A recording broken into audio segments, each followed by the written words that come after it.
trench anymore. Look at his little face. Because this is my best side.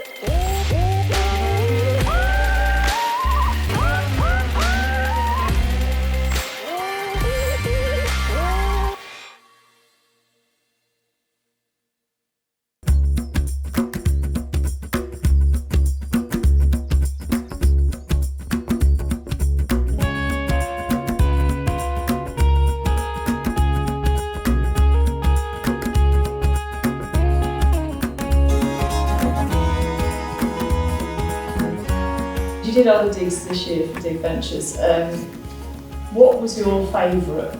Tiny castle. Which is Soulton.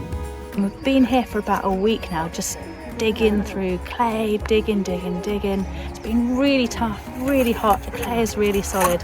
But after about a week, things are finally starting to pay off, and we think we've found something really interesting, haven't we? Well, we found that.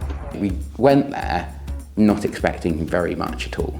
We'll just have a good time, a student dig, and it'll be fun.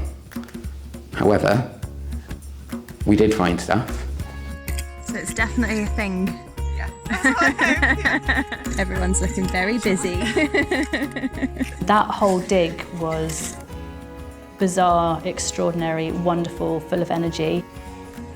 So on a scale of 1 to 10, Tom, how excited are you to get this out? You're pretty nervous.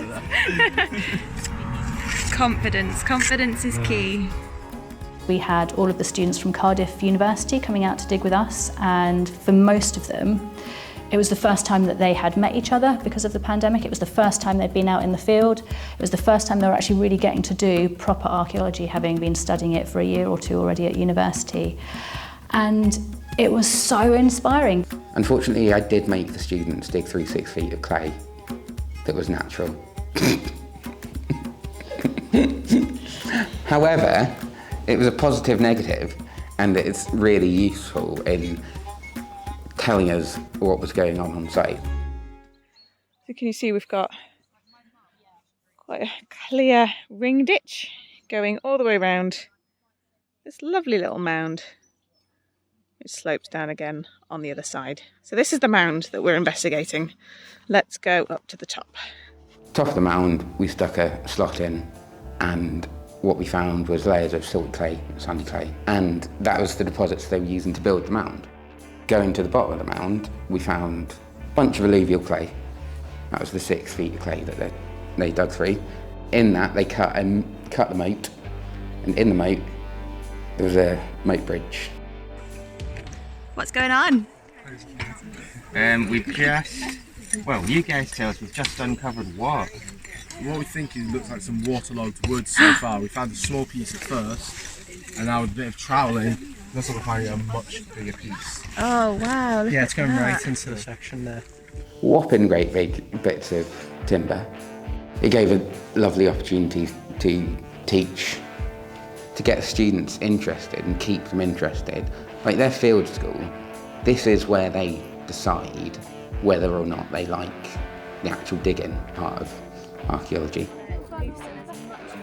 I want to make as many people like digging. Just, you feel like touching it and you're doing it, and it's like you're digging these features and you're trying to puzzle away, and to pass that enthusiasm down and to get the next generation of diggers as excited by it as you are, I think that's really important. It's huge! Let me have a close up. Oh, there we go. I think finding a tiny castle at Soulton was just an incredible moment. Everything out of that trench dates to the 13th, 14th century, which is beautiful.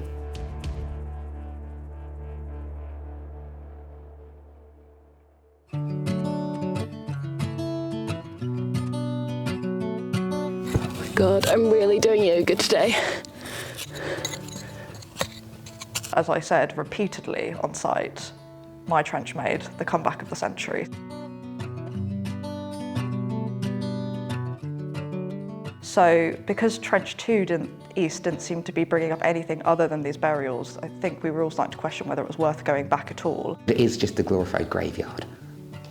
We left the East Trench open because there was a thought that, you know, bottoming out the burials and like getting down to the actual natural there so we could see how much depth there was in the cemetery would be really necessary. So that was a target. We didn't end up doing that last season, but we left the trench open anyway, and I'm really glad we did because of what we found. Yeah. Maybe it's a font.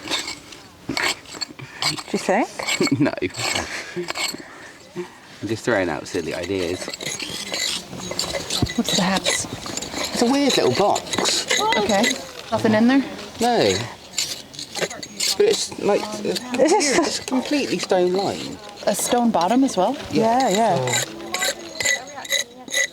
Like a nice proper... Yeah. That's a Ooh. box. Yeah. But why? What kind of things would need proper storage in a shrine? An ossuary box, or something else that's now gone, or Holy water, or maybe it's a, you know, maybe there's something was placed into it. It was like packing, you know, to keep something solid. It's really nice to be packing though. Maybe it's like a cross base or something. That's what I'm thinking. That's actually what I'm thinking. We found some really weird stuff there. And I say really weird because as it's unfolding and you don't know what it is, you're like, what is this? What is going on? How does this all join up? I'm excavating a grave cut that Indian Harriet saw, and we started digging it at the start of this week, and it seemed to be absolutely nothing. And then the rain came, and now there's stuff. I was scraping and I could sort of, I don't know how to describe it, like feeling metal underneath your trowel, which you sort of get used to doing. You become one with the trowel. And we found 5 nails and a mysterious metal object. In the end, it turns out we found a chest burial, a lock plate that would have been on a chest burial, which is very, very indicative of this early medieval Northumbrian in particular culture. I think there's only 19 of them that were known previously, so now ours is the 20th. So that's very exciting, very diagnostic, very much what we should be finding in a high status site like this. And what makes it even cooler is that it's right outside like a little paved area. So we were already thinking, this is a shrine, this is something special, there's something going on here. But like, what was so special about the person who would have been buried in that chest for that kind of attention? This trench has actually made the comeback of the century. Like, it's a good life lesson, isn't it? We got some, what looks like burnt wood. A bit of burnt wood, maybe from the last firing of the kiln. That would be a good story, wouldn't it? It would be a good story. Do we have a charcoal specialist?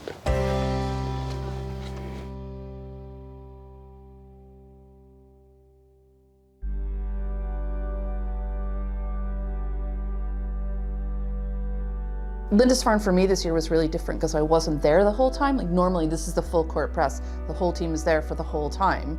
But because we were so busy, I was actually on another site. I'm having extreme difficulty processing the fact that I'm leaving. But please find all of the things, Everything. especially that thing over there. Yeah. Really exciting. Yeah, Yeah. I think we know what it is, but even still, this is killing me. We've got a full week left. I I mean, know. we've never been at this stage with a whole week left. It's always been like, oh, I've got to finish now, I've got to close it up. Well, I'm actually extremely looking forward to experiencing the dig like a venture, you know, from the other side and feeling exactly what they would feel, but they're not just having all the An fun. international venturer. You know, at some point I'll be able to take a step back and dial it in from the hammock on the beach, maybe. I don't know. Is that the dream? That's the ambition, yeah.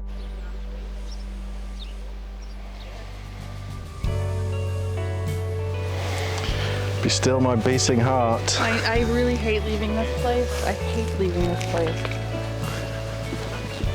Even for this reason. Trying to beat you, but Yeah, that wasn't going to work. An unstoppable force meets an immovable object.